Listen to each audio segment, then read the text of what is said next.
now, everything seems under control.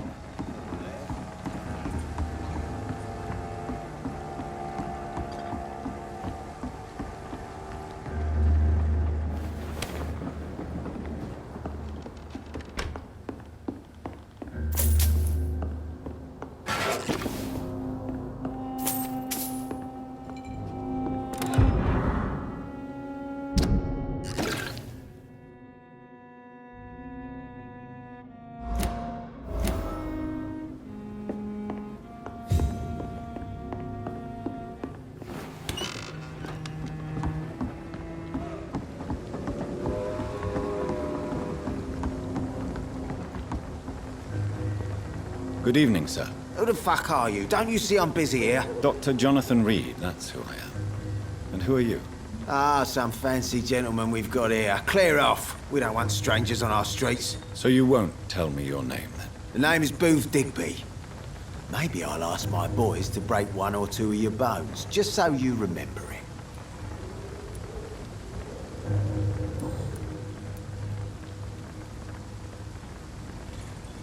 What can you tell me about this part of town?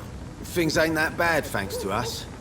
We give people what they need, and we control this borough. Well, you're not doing a very good job. People are still dying here, like everywhere else. Yeah, well, we can't be everywhere all the time. And Edwina says if we can find more guns, we could be more efficient. More efficient? Really? You should probably tell Edwina that guns are useless against diseases and infections. Incredible. You know what? You're lucky she can't hear you right now. She's more smart than patient. My sweet queen of the docks.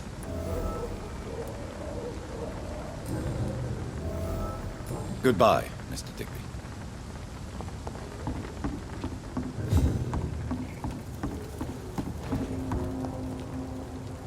Good evening, miss. I am Dr. Reed. May I ask you a few questions? Who are you? What do you want? As I just told you, I'm a doctor. From the Pembroke Hospital, actually. The Pembroke Hospital, you say? I ain't paying any bill left by Clay. I'm not here to collect payment, miss. Miss Edwina Cox. So what do you want then? Fancy buying something from me, maybe?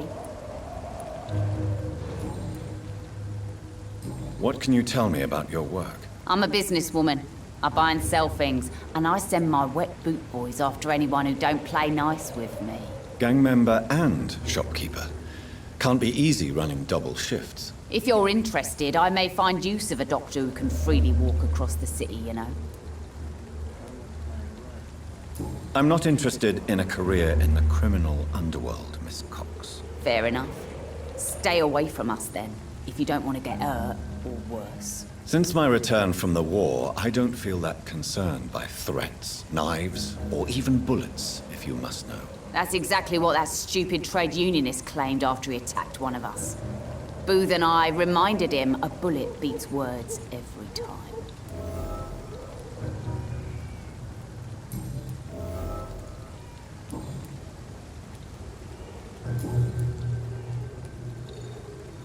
Booth Digby looks at you with love-struck eyes. Tell me, Edwina, is the feeling mutual? You have no idea how refreshing it can be for a woman to receive all the pleasure she needs. For once. I'll take your word for it. What is it, Doctor? A woman's not supposed to talk about these things.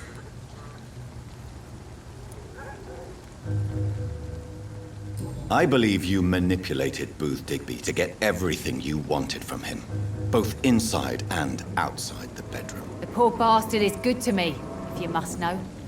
He makes me feel good. And that's a first. So you're just like any other couple, after all, are you not? Yeah, we're so ordinary that I'd put a bullet in his head if he ever cheated on me.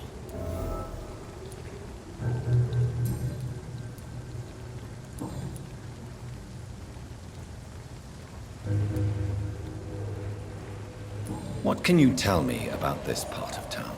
You can't trust anyone around here. As soon as you lower your guard, you can be sure some arsehole will take advantage of you. You sound like you're thinking of somebody in particular. Take the gravediggers of Southwark. They must pay me every week, but it looks like they forgot who gave them permission to steal from the dead. Looting corpses in a mass grave. That is a new low. Whatever. Hey, since you're a doctor and all, maybe you can access that forbidden area and remind those bastards what they owe.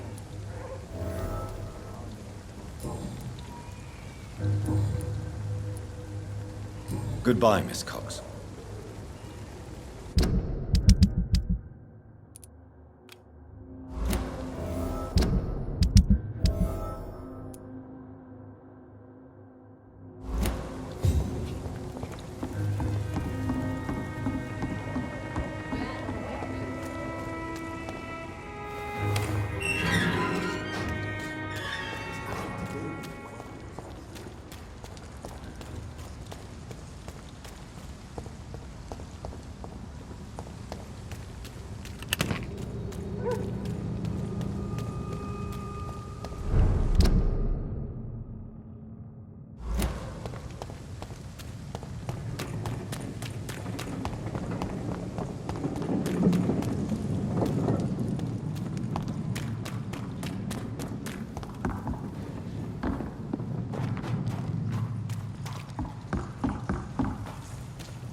This place. Rain may have washed away the blood, but not the memory. My poor man.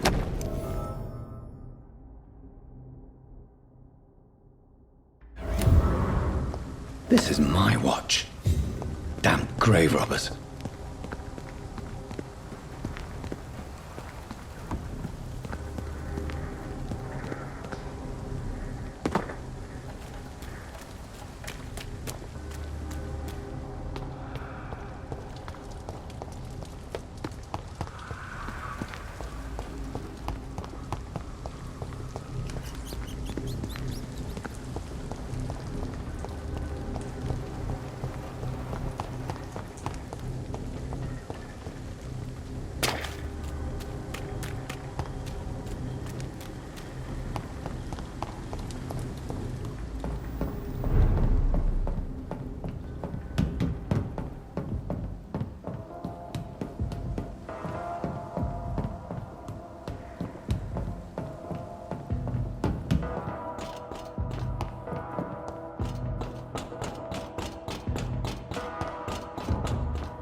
Good evening, Miss Cox. Hello again, Dr. Reed. What do you want? I managed to reach the mass grave in Southwark.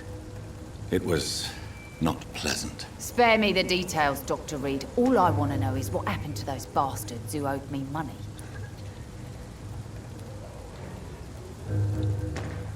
I'm afraid those bastards, as you call them, are in the mass grave. Dead? Shit. That money would have been useful. Well, I'll tell my boys to avoid the place if it's that dangerous. Yes. Everybody should avoid that place until further notice. Okay then, Doctor. It looks like you deserve your reward after all. The Wet Boot boys thank you for your help.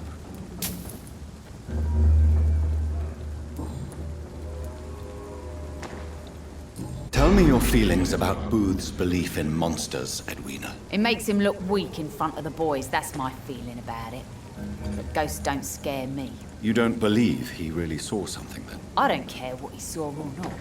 All I know is that a real man keeps his fears to himself if he wants to be obeyed.